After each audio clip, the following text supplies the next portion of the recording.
Welcome back to the channel. Hit the like button, hit the subscribe button. So I bought this new juicer. It's the Hamilton Beach Easy Clean Juicer.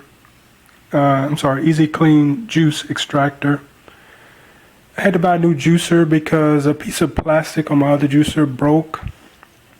And unfortunately, my other juicer, the manufacturer or the brand, it's no longer in business, so they don't actually sell the juicer anymore. So I couldn't get any parts for it. So I bought this new juicer.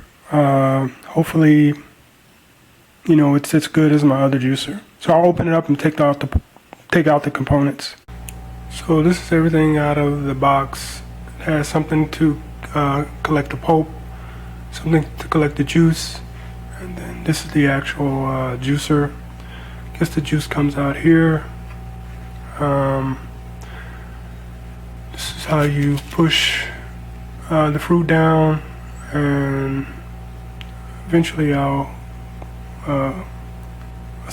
hook it up and actually use it, and I may make a video of that. I think this is just something to clean with, to use it clean, but I'm not sure. Okay, I took everything apart. This is the pulp catcher. This is the container that catches the juice. This is what you press the juice down with. This is the top. This is the component that fits this strainer. And this is for cleaning. This guy right here is for cleaning.